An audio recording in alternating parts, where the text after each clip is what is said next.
Okay, recording in progress. So we're picking up the top of page 28. We're going to wrap up There is a Solution tonight. And we're going to start on the third paragraph. So just a reminder where we've been the last couple weeks. What we wrapped up through the first two paragraphs in 28 last week is really coming out of the story of Dr. Carl Jung explaining what a spiritual experience is and what it looks like to a certain American businessman, also known as Roland Hazard. And so we really did a deep dive on that a couple of weeks ago, and David gave us a little recap last week, and then we cut into the spiritual experience appendix 2 last week, which was fun.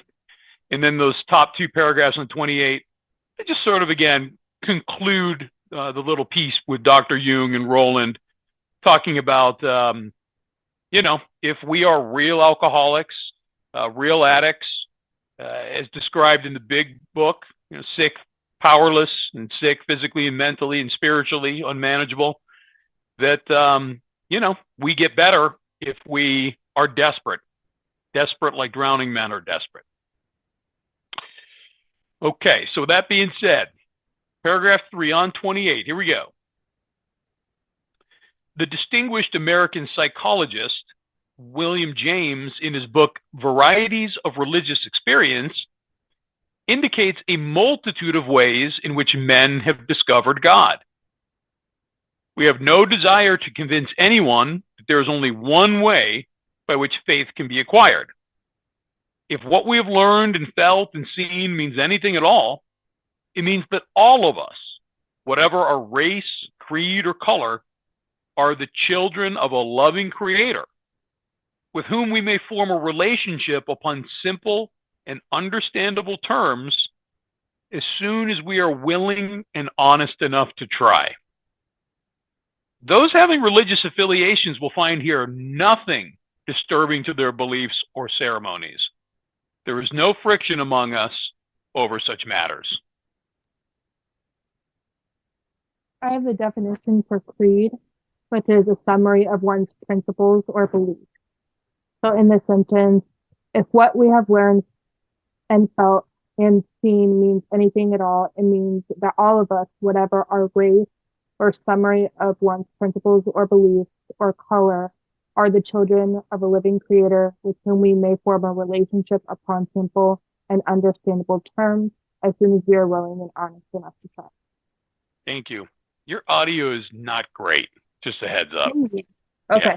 You might want to see if you got anything else. If not, we'll deal with it. Go ahead, David. You're still on mute. There we go. He prefer that. I know my wife does. Yeah, my wife does. But she's not here, so I'm going to be unmuted. So William James, let's find out a little bit about him, just a real basic paragraph. Born January 11th, 1842. Lived to be a short 68 years old. Died August 26th, 1910. He was an American philosopher, psychologist, and the first educator to offer a psychology course in the United States. James is considered to be a leading thinker of the late 19th century, one of the most influential philosophers of the United States, and the father of American psychology. So Bill really credits him for a lot of this stuff here. Bill credits a lot of people for that. He also thinks that maybe William James is probably one of the co-founders of Alcoholics Anonymous. That's fine and dandy. If that's what Bill wants to believe, that's fine with me. As we go through this paragraph a little bit, though, halfway through the paragraph, it talks about we have no desire to convince anyone that there is only one way by which faith can be acquired. So when we get to chapter 4, when we get to We Agnostics, Bill does a wonderful job of scrubbing any religious connotations out of the We Agnostics, out of that chapter. He just does a really good job. But as I read this paragraph a little bit farther, I'll touch on it here first. So let's finish what I started. If what we have learned and felt and seen means anything at all, it means that, and I underline the word all of us, so important, whatever our race, creed, or color, are the children of a living Creator. We are all children of God. God has no grandchildren. We're all children of God. He loves us all the same. I can't describe to you what my relationship with God is. It'd be impossible for me to do that, but I know what it feels like to be loved by our Creator. A love that I can't describe to you. With whom we may form a relationship. That is the 11th step here, having a conscious contact with God. Forming a relationship with God. I can't just do 1, 2, 3 and do that dance. I've got to do all this work. Because when I get to 11, I'm going to have a conscious contact with my Creator. I'm going to have access to that power all the time. And then what is there that I'm going to get out of this? So this relationship here, it's not about, I don't do for God. So my note is, I do not do this for God. I do this so I can get close to God. That's why I do this work, so I can get close to my Creator here. It says, upon a simple and understanding in terms, as soon as we are willing and honest enough to try. When is as soon as? Right now. Right this minute. Right now, if I can be willing and honest. If I'm willing and honest enough to try this, there is a way for me to form a relationship with a living Creator. That is a promise. Those having religious affiliations will find here nothing disturbing to their beliefs or ceremonies. There are no friction among us over such matters. There is no conflict with religion. I have no conflict whatsoever with religion. You know, I sponsor Muslims, I sponsor Jewish people, I sponsor Christians, I sponsor people of no denomination whatsoever. It doesn't matter. It's not a religious program. It's a spiritual program. Religious programs have a lot of rules. Nothing wrong with those things whatsoever. I suggest you go if you're going to them. Next paragraph's going to address that a little bit. But spirituality is a set of disciplines, and that's what I needed to have these disciplines, and that's 10 and 11 and 12. I mean, look at what Bill was saying here. We have no desire to convince anyone that there is only one way by which faith can be acquired.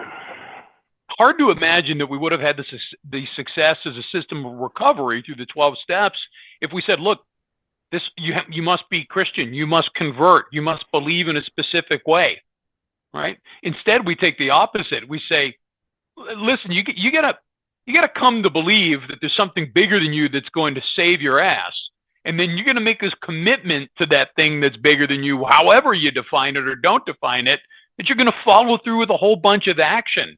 All right, we don't have, as David said, we don't have all of these rules. We don't have to attend, services or do days of repentance, and all these things are fine in the practice of, an organized faith or religion. Our guidelines are pretty simple. We distill them down. We've all heard speakers say them a million times, right? We find God somehow, some way. We deal with all this stuff that we've been dragging behind us our whole lives, all the garbage, and then we spend our time helping other people. And we get a lot of latitude how to do it. Now, of course, the purpose of this book is to tell us how to go about getting that first spiritual experience and then how to maintain and to help other people. But there's a lot of latitude in how we continue to grow. And if you listen to, any of the great speakers that are super motivating and some of these ones that have passed on, like Mark Houston, one of my favorites, big devotee of all these different ways of thinking and meditating, philosophizing, because, he was just big on continuing to grow. And we all have that opportunity to do it all on our own terms. And then Bill goes on to say, if we have learned and felt, if what we have learned and felt and seen means anything at all. So again, the experience of the first 100, that's what the book contains. They're saying, if we learn anything, basically we've learned that irrespective of how we're made up or how we got here, everybody can have their own relationship with God. If I'm willing and honest enough, right? And that's a little tricky, right? We've talked about these, there's these principles that at some point some person or persons attributed to each of the 12 steps. It's not from any of our literature. In the first step, some people say, first step, the principle is honesty. And then some people say first step, the principle is admission. David always talks about this. First of all, there's no official principle. If there was, the first principle of step 1 ain't honesty. Now, who among us came in here with the ability to be honest? Right. And that's what, when we get to page 30 here, I guess we'll get there tonight, most likely. It talks about learning to concede to our innermost selves. We have to learn so much as we come in here. We have to learn to become willing. Sometimes that comes quickly, and we have to learn to be honest. And then ultimately, if I have a religion that I was raised with or I adopted and it's meaningful to me, fantastic. Go with that if you still want to. But understand, the God of that religion might still be your God as you move forward, but you're going to redefine your relationship with him, her, or it, because the relationship you had before wasn't working. Otherwise, you wouldn't have come to AA. You would have had an adequate spiritual experience through the practice of faith.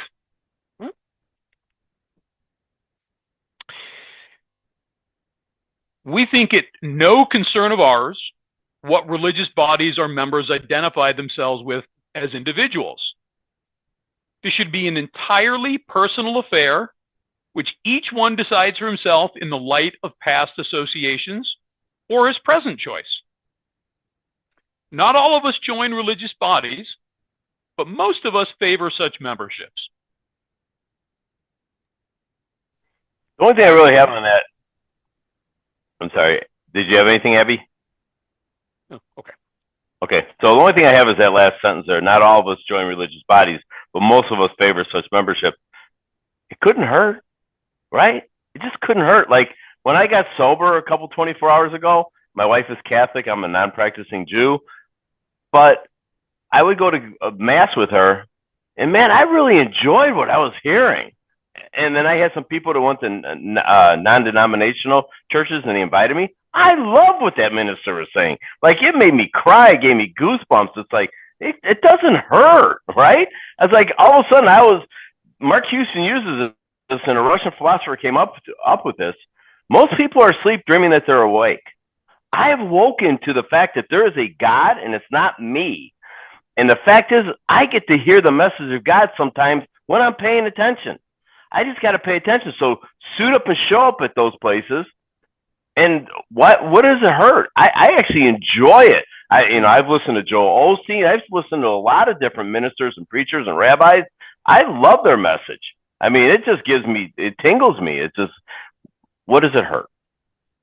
The only thing I will say is I don't substitute the fact that I'm a real alcoholic.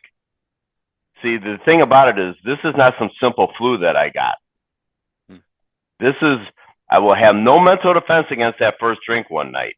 And if I take that drink, I could die. That's something I share with the guys I work with here. This is not a simple flu. This is a real deal disease that I got. And it centers in my brain. And I got to understand that. So I've seen people stop going to meetings, stop practicing these principles, and then get involved with religious practices, which is great, but I got to balance it out somehow, at least for me. And when they did that, I seen their untreated alcoholism rear its ugly head, and because I was close enough to them, I pointed it out.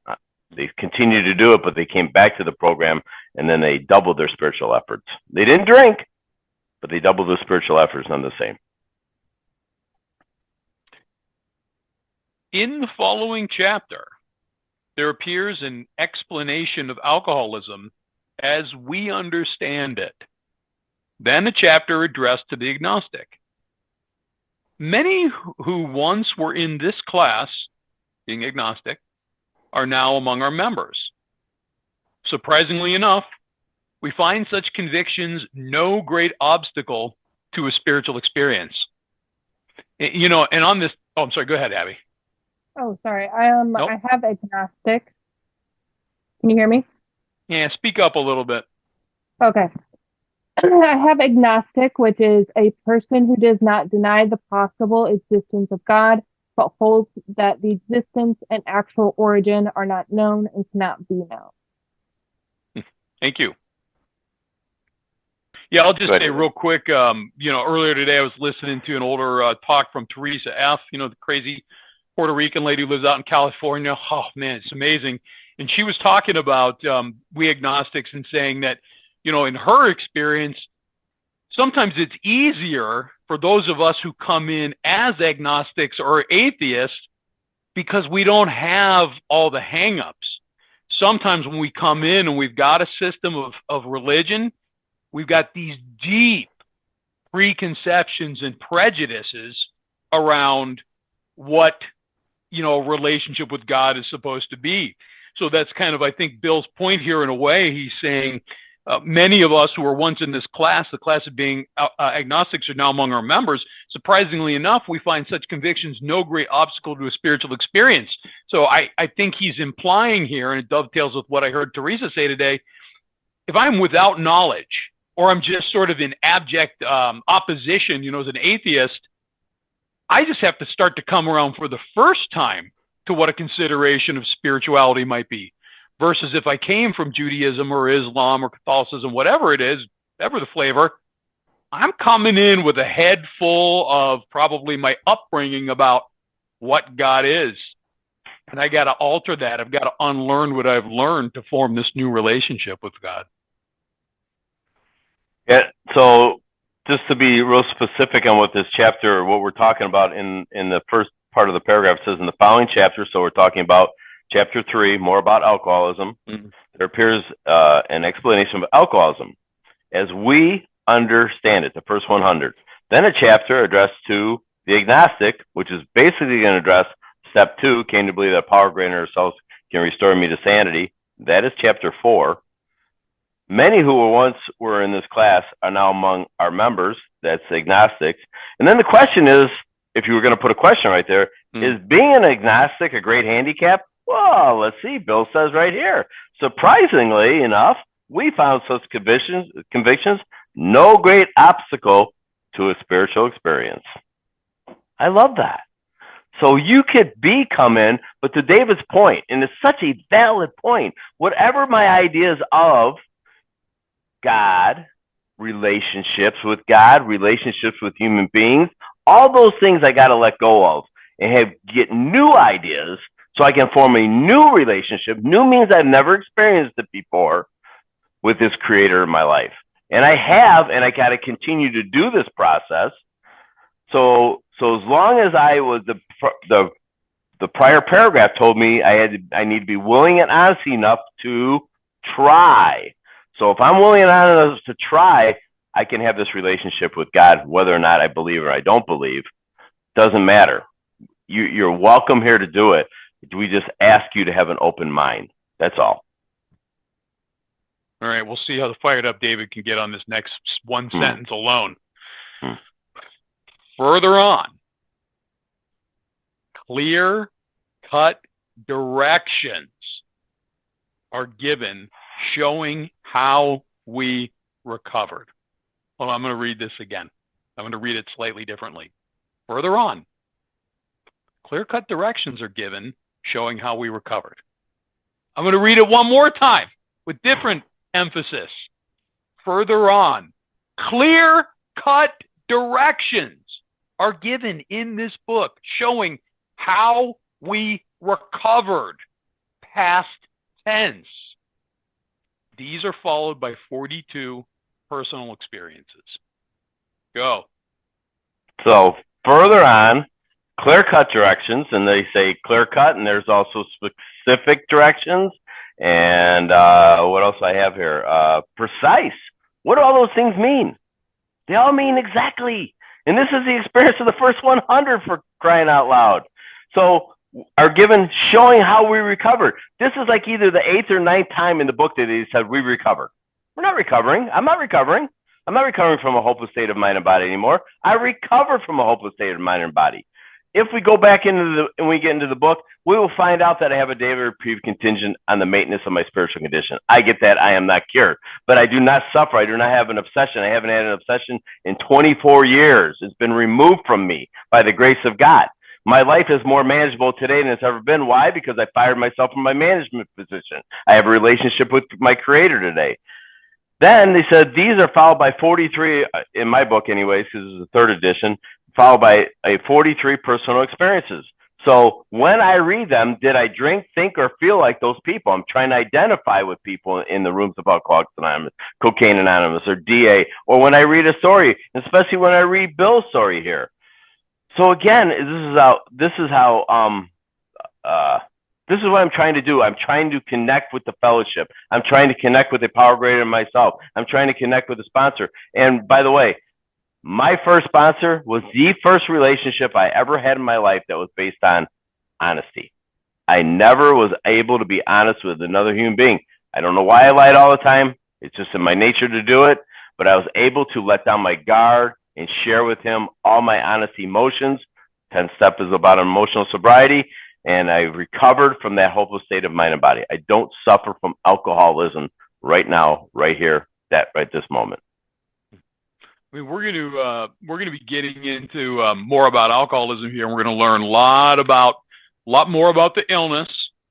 And there's going to be some great asides and suggestions about, reading it as a new alcoholic or addict, how I am to start to come to terms with understanding the illness and the solution, but also how to carry this message to other people. We're going to talk about smashing ideas, and really nothing drives me crazier than seeing someone who's been around a little bit, whether it's weeks or months or years, and they make some comment like, I know every day I'm just going to have to fight not to drink. I'm like, no. How has no one helped you understand that is not what this thing is all about? I am not waking up every day fighting to not pick up a drink. I am recovered, like David said, recovered from the hopeless state of mind and body. Am I cured? No. I bring this example up all the time because it's just so apropos. You guys have heard me say it. I have another chronic illness. I'm diabetic. I am not cured of my diabetes, but guess what? My diabetes is under control. Medicine, exercise, losing weight, the food that I eat, right? So I'm not cured of my drug addiction, my alcoholism, but it is under control. I'm no longer in danger of it because I pray and I meditate and I carry the message and I work with newcomers and I come to meetings, service, unity, recovery, right? I take my recovery medicine and my illness is in remission, but it's still around. If I stop taking my diabetes meds, I might die a young man. If I stop doing all my recovery and unity and service, I might die a young man. 2 different chronic diseases, same approach. So I was going to add one more thing to the clear-cut directions there. People talk about this in meetings a lot. This is a suggested program. No, this is not. We suggest you work the steps here if you want to recover from this illness. The program is not suggested because the program has clear-cut directions if you want to recover. They're precise and they're specific. That's it. If I give you what I think my opinion is about how to recover, it's a little bit of the big book, a little bit of 12 and 12, a lot of my opinion. That will kill you. But if I come out of this text here that was meant to be read and studied, you too can recover. It doesn't matter. Yes, there's some things I'm going to have to do. There's going to be a lot of must in the big book of Alcoholics Anonymous. There's no doubt about it. But this is not about my opinion. It's about my experience. And I share this with my the guys who I work with. If you want me to sponsor you, I'm going to ask you, is this the work that you want to do? Assuming you read the first 164 pages, is this the work that you want to do? Are you willing to go to any lengths? Why do you want to do this work? Why do you want to do this work? I want to get my wife back. Well, I'm sorry, I can't help you with that. Why do you want to do this work? And then why me? Why are you picking me? Because I want what you have. Then you have to do what I did because I try to do what the first 100 did. So I can have the same exact experience that they had. And then I say, let's get busy. Why do I say let's get busy? Because in working with others, it says in our second meeting with the alcoholic, we get busy. That's what we do. Again, we don't have simple flu here. This is a disease that kills people. We need to get busy. Howard talks about this all the time. The window of opportunity closes quickly. We don't know what it looks like. I need to work with you quickly and get you to power greater than yourself so you can recover from this illness. Then we have plenty of time to go back and study this book like we're doing here tonight with all you wonderful folks. But man, this is a race. It's not a marathon. This is a race. Let's get to God now. With these clear-cut, specific, and precise directions. I don't have to make anything up on the way. It just works. I can tell you that it works. Please don't make up anything. It's all here for us. Yeah, a lot of times we hear things and we don't like the message. Sometimes it's the messenger. Just saying.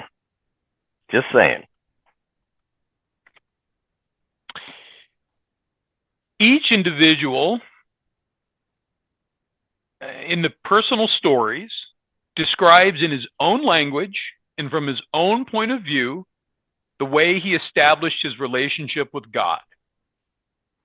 These give a fair cross-section of our membership and a clear-cut idea of what has actually happened in their lives.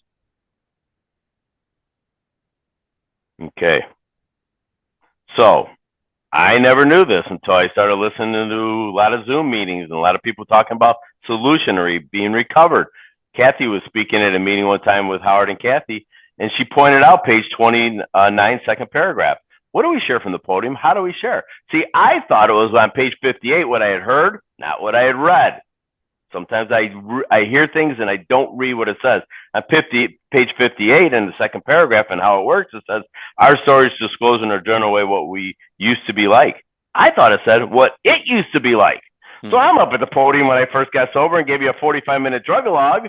And then I got 5 minutes to go and I go, oh, and I got a relationship with God and I call my sponsor every day. That's what I had. I didn't know any different. Oh my goodness. But when I started studying this book and I started looking at this, it says each individual in their personal stories describes in his own language and from my own point of view, the way he established a relationship with God. Which one's more important, my drunk log or how I established my relationship with God? I think it's clear cut. I think it is. You know what we all hear? And if I could take some liberties, we're all professional drinkers, druggers. We don't have to be taught how to drink or drug. We all know how to do it. We do it better than anybody does, right? But what about my personal relationship and how I establish this relationship with God? That's what I want to hear from the podium. That's more important. These give a fair cross-section of our membership. Yeah, there's different ways that everybody came to God. But it says, and a clear-cut idea of what was actually happening in their lives. Clear-cut idea. I will tell you, if we could stay here till the cows came home, if I told you all the miracles that have happened in my life. And you want to miss a miracle? Take credit for the accomplishment that God did in your life. Take credit for it. I'll miss the miracle. The miracle is I have had wonderful and fabulous things. I've had a lot of good 24 hours. I had a couple down in the dump days, but for the most part, I've had every darn day has been a relationship with God in my life because I have access to this power. But it says there that we have a clear-cut idea of what's actually happening in life. I can tell you that when I start my day on my knees and ask God to help me not to pick up a drink and to please don't let me drink today and manage my thinking, and then I pray for all the other people in my life. And at the end of the day, I take my inventory as I take my spot check inventory all day long in 10. But in the 11th step, when I do my evening review, my scorecards aren't all 10. But for the most part, they're not that bad either because I'm not taking a bunch of garbage into the next day upon awakening because I do these disciplines in my life. We hope no one will consider these self-revealing accounts in bad taste. Our hope is that many alcoholic men and women desperately in need will see these pages. And we believe that it is only by fully disclosing ourselves and our problems that they will be persuaded to say, yes, I'm one of them too. I must have this thing. Abby, nothing? So towards the bottom of the paragraph there, it says, our hope is that many alcoholic men and women desperately in need, which I certainly was, will see these pages. And by the way, I got to remember, when I'm working with a new guy, this is why it's so important to work these steps quickly because that window of opportunity is closing. My external life is getting a little bit better probably, right? And this is not an external problem. This is an internal problem with an internal solution. So I got to remember that. So our hope is that many alcoholic men and women who are desperately in need will see these pages. And we believe that it is only by fully disclosing ourselves, our problem, that they will be persuaded to say, yes, I am how about this an attractiveness? That is something that I should be attracted to. I want what you guys have. I am so attracted to the way you live your life. How about all that drama that I brought into here? Oh my goodness. Boy, when I work with new guys, I am so grateful that I don't have all that drama anymore. That I created, by the way, because my troubles are of my own making. Yes, I am one of them too. I relate with that. Always looking for similarities try to stay away from the differences. I must have this thing. Please tell me how to do this.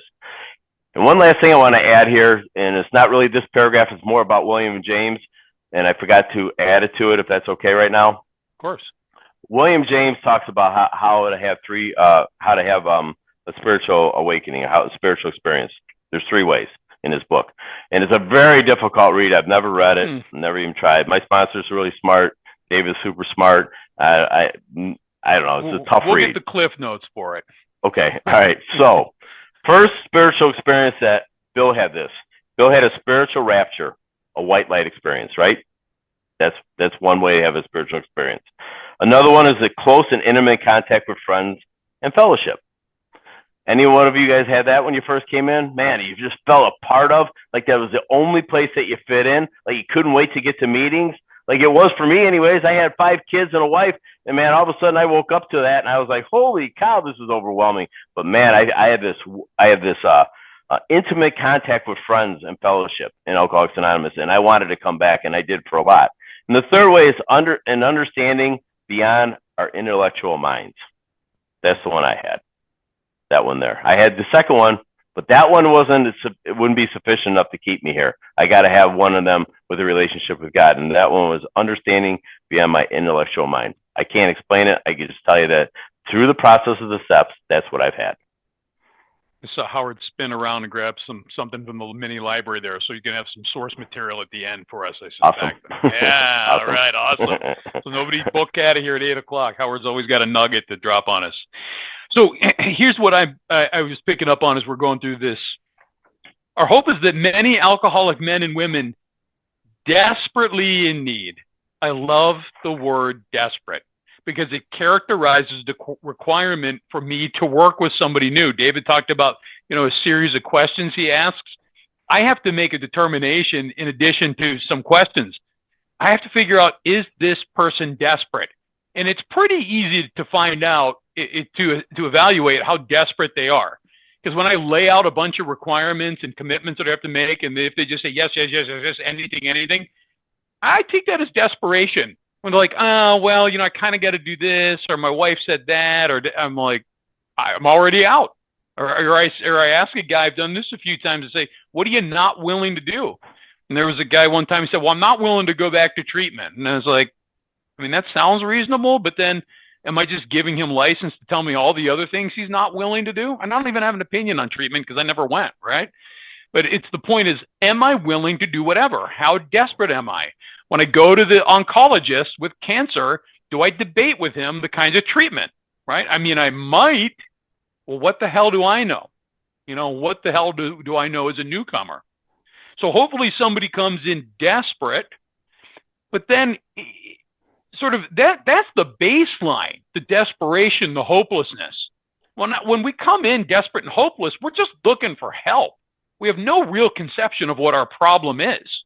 And so for someone to be able to say, yes, I'm one of them too, I must have this thing, that is the culmination of me ensuring that I've explained to a newcomer exactly what is wrong with them and exactly what the diagnosis is there for them to take themselves, and then the exact, specific, precise, clear-cut course of action we are going to take to get him to God. These things are not transmutable, transformable, negotiable, or anything else. We're going to do all this stuff. It's the only way I know how. It's the only way I'm willing. That's how I got better, and that's how I stay good. I want someone to say, yes, I get it. I know that craving. Yes, I get it. I know that obsession. I couldn't understand why I'd put it down and then I'd pick it back up. And oh my God, those bedevilments. It's so funny. Like, if this experience, so many times you feel like newcomers can't understand the unmanageability portion of the first step. They can't understand the spiritual malady. Well, we go to treatment centers every month and we do the same rep every time. David and I have done this probably 1,000 times, literally. The physical powerlessness, the mental powerlessness, and then the unmanageability, the spiritual malady. Man, every head in that room is nodding. They get it. You read them, those bedevilments. It never occurred to anyone, including myself, that lousiness I felt, those bedevilments I was living and exercising, had anything to do with relation to my drug and alcohol problem. And when somebody presented it to me, I felt such palpable relief. It's like, oh, all of this stuff is connected. So it's all going to get better when I do something about it.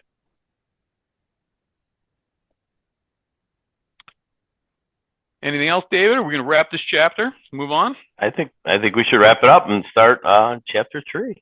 Okay. Questions? All right. So chapter 3, more about alcoholism. Most of us have been unwilling to admit we were real alcoholics. No person likes to think he's bodily and mentally different from his fellows.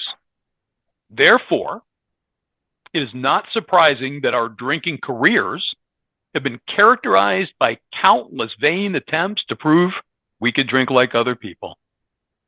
The idea that somehow, someday, he will control and enjoy his drinking is the great obsession of every abnormal drinker.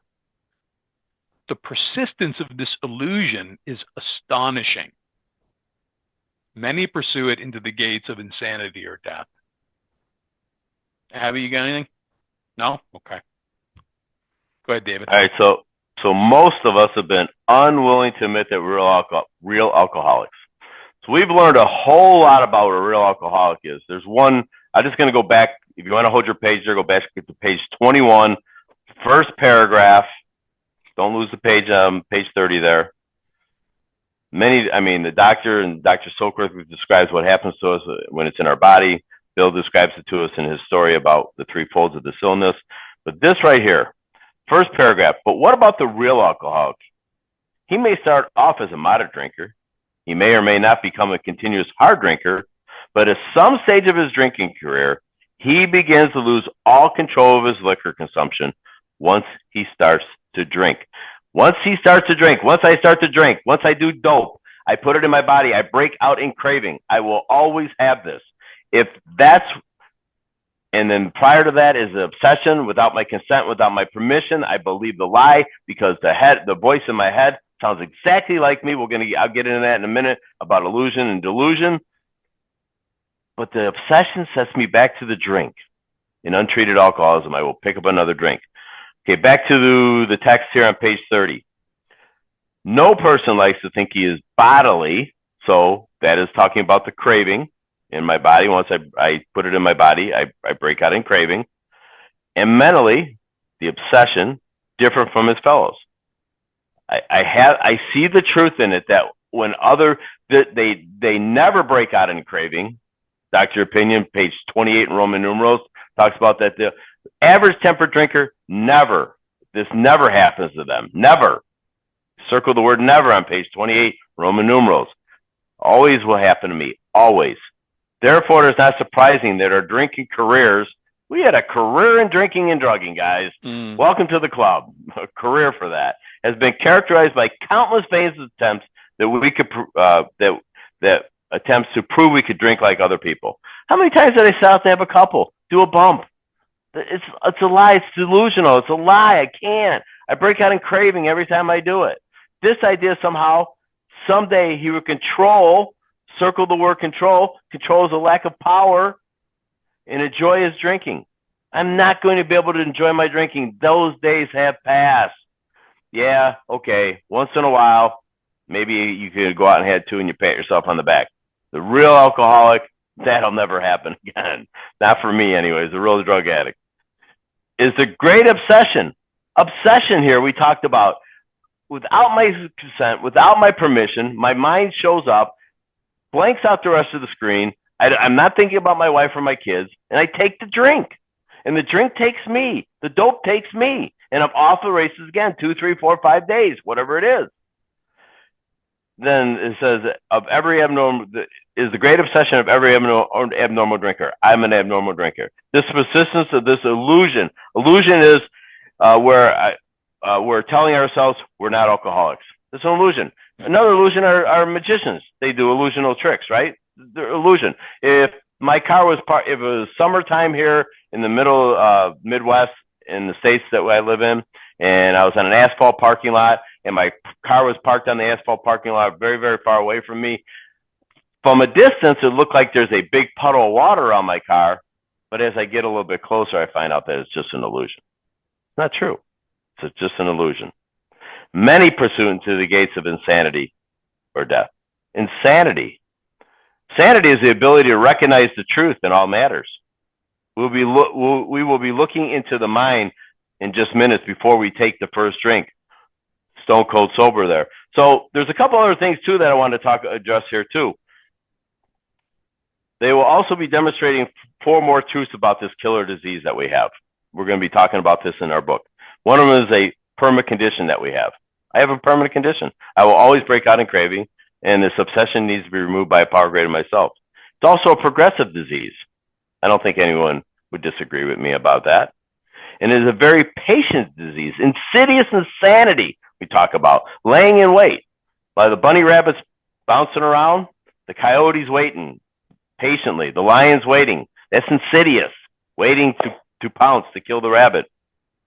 And without spiritual help, it is fatal. I know that by reading this text. So most of us have been unwilling to admit we were real alcoholics. And I bring this up every time we read this.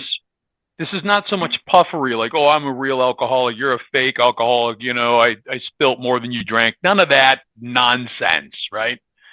What this is about, the real alcoholic, is Bill and the first 100, born out of their experience, their commonality in what they learned from Dr. Silkworth, is that a real alcoholic has the physical powerlessness, which is the craving, the mental obsession, right, where we can't stay stopped, and that we're also spiritually ill, right, that we have these unmanageable lives. And so we read this on page 28 in the bottom paragraph when it was just a little preview of this chapter. It said, in the following chapter, there appears an explanation of alcoholism as we understand it. So this is so important again, and I think it's a very valuable tool when you're working with a newcomer to help them understand. The definition of alcoholism in this book is according to AA. It wasn't the prevailing way of thinking about alcoholism in 1939. Remember, Dr. Silkworth at first wouldn't have his name in the doctor's opinion chapter because the AMA and the entire medical industry didn't hold with him that this was an illness, right? Not the way that he observed it. And even today, I wish Ashton was here this tonight, but I'm sure Ash will take us back through this another night, is the medical view on alcoholism. If you look into DSM-5, is very different than what's in this book too. This book contains alcoholism as they understand it, as we understand it and identify it. And therefore, the solution for it is really only as it relates to this too. We don't have a solution for moderate drinkers that just want to stop drinking because, they've been tying one on a little too much. We don't have a solution for them. We don't have a solution for hard drinkers that oftentimes look like us, you know, and now they're in sort of a bad shape. I mean, they could work the program, or it might work for everybody, but our solution is really geared for people who have no other option, that it's a spiritual solution or bust. And remember, the hard drinker is characterized by someone who can, when push comes to shove, figure out how to stop or moderate. So nobody wants to admit we're real alcoholics. And I love the first line in the 12 and 12 too, right? Who cares to admit complete defeat? Practically no one. Man, we are all such stubborn, proud people when we come in here, sick and twisted and unmanageable. I didn't want to admit I couldn't overcome or overtake this thing. I thought I could out-muscle or out-think or out-run or out-conjure or out-negotiate any problem in my life. I didn't want to admit complete defeat. I wasn't capable of thinking that way. Certainly didn't want to think I was bodily, mentally different from his fellows. Never really occurred to me. To me, the alcoholic life was the only normal one. I just thought this was my lot in life. I didn't know I could live another way. And then David talked about our drinking careers and our countless vain attempts to prove he could drink like other people. And then the idea that somehow, someday, he'll control and enjoy his drinking is the great obsession of every abnormal drinker. Anyone ever contend themselves with this thought? I'm going to outgrow it. I'm just going to get old enough, and then it won't do it anymore, right? Or I'm going to find the right woman. I'm going to find the right man. She or he's going to settle me down. I'm going to become a mom or a dad. Oh, I'm going to get that new job. As soon as I get this promotion, as soon as I make another $10,000 a year, everything's going to be okay. Guess what? None of that ever fixed it, because those are all external changes to my circumstances. And external changes don't fix an internal problem. Point in case. And the persistence. Go ahead. Go ahead. I'm sorry. No, please. Last, I'll just double down on what David is saying. I just love the language. Sometimes Bill is such a wonderful, I don't want to say poet, because this is really prose. You know, the prose, the colorful language he uses is just so wonderful. The persistence of this illusion that I'll one day be able to control my behavior is astonishing. Astonishing is kind of a nice $20 word that I don't think we use enough today in our language. Astonishing means like flabbergasting, like the word fantastic used to mean of fantasy, right? It is astonishing. It's incomprehensible and incomprehensible how I can continue to believe that I'm going to beat this game, and many pursue it into the gates of insanity and death. And we don't hear so much about the insanes, although I feel like we see them every now and then in meetings, but sadly, we see the deaths. Most of us here have known somebody, a lot of times a close friend or family, that died from this illness of alcohol, right, or drugs, or bulimia, or any of these other addictions. And if you haven't, that's wonderful, but sadly stick around and you will experience this in the rooms of recovery, unfortunately. Go ahead, David. So I just wanted to go back to the top of the page and in the second paragraph here, just to point out a couple of things that I like to note, and I do this with my sponsees. No person likes to think he is bodily. So when we're talking about the body, where we can find out that information is in the doctor's opinion in the first 23 pages of this book. So 33 pages total on that. And then the mentally, the obsession of the mind, we see from pages 23 through 43. So then I want to go back down to the very last part of that paragraph. It says, many pursuant to the gates of insanity or death. So I could go to Webster. I could go to the 1938 dictionary. I'm going to go to the big book of Alcoholics Anonymous here. And what Bill's description is on page 37 in the first paragraph. So hold the page there, and we're going to jump ahead. David and I don't want to do that, but I have to do that in this situation because I have to explain what Bill describes to us as what insanity looks like. So insanity is page 37, first paragraph. This isn't Jim's story. This is when Jim puts whiskey or milk in his whiskey. Yucky. He did it anyways. It says, whatever the precise definition of the word may be, we call this in plain insanity. Pay attention, please. How can such a lack of proportion of the ability to think straight be called anything else? I don't have the ability to think straight on my own power. That is insanity. That's all I got there. Thanks. All right, one more short paragraph, although this will still be pressed for time here, I think. We'll double back next week. It's all right. We'll double back on it. Okay. We learned that we had to fully concede. Hold on, I got to start over. I want to get my emphasis correct here. We learned that we had to fully concede to our innermost selves that we were alcoholics. This is the first step in recovery. The delusion that we are like other people, or presently may be, has to be smashed.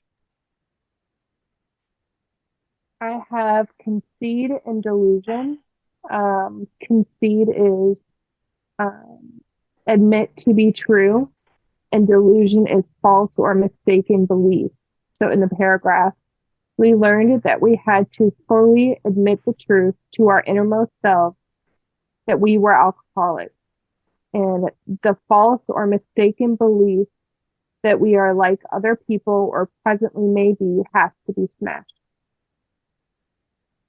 Thank you, Abby.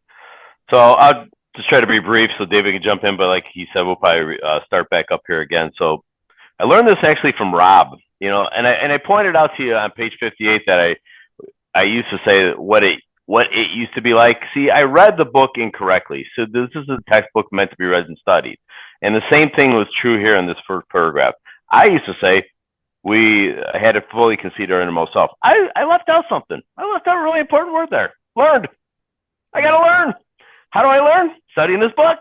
That's how I learn. Have a big book sponsor. Study the text of Alcoholics Anonymous.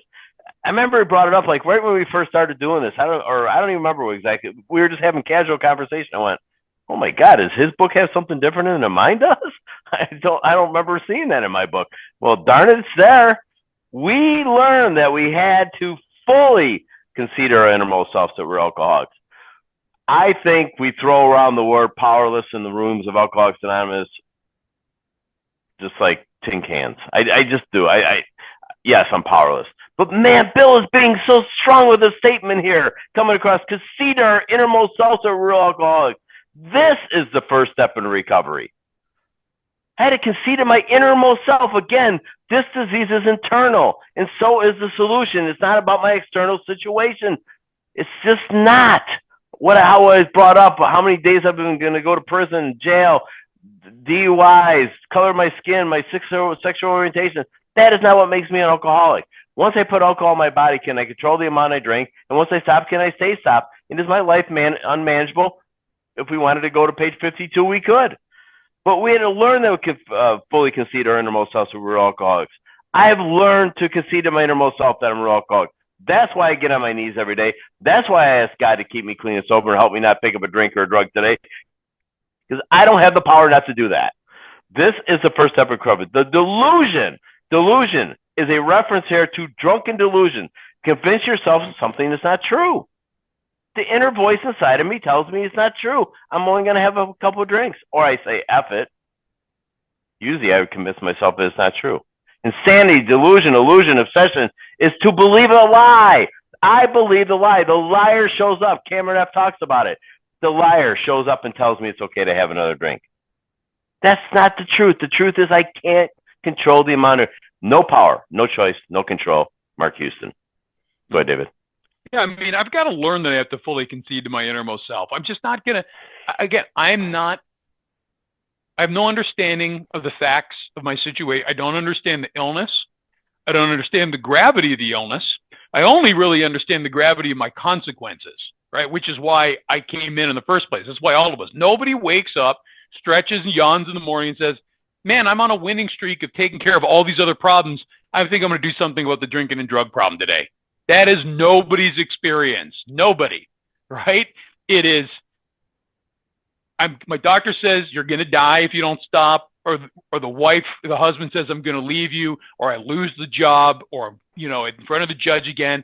It's always external circumstances that drive me to AA. And that there's a nice little line on that in step 3 in the 12 and 12. The external circumstances aren't my problem, but they are a very compelling catalyst to get me to come in. But then I've got to count on you people to help me understand the real nature of the problem so I can make sure I'm in the right place, that I'm a real alcoholic, that I'm a real addict. And I'm going to have to learn by being educated and come to that point where I say, yeah, I agree. I'm not feeling pushed into this. I truly believe in my head, my heart, and my gut that I'm powerless physically and mentally, and yeah, my life is unmanageable. And then wonderful, that becomes the first step in recovery. It's really an understanding step. There's not a tremendous amount of work to be done. Truth be told, the only work is somebody explaining it to me and then me processing it and understanding it. And then the delusion that we're like other people or presently maybe has to be smashed.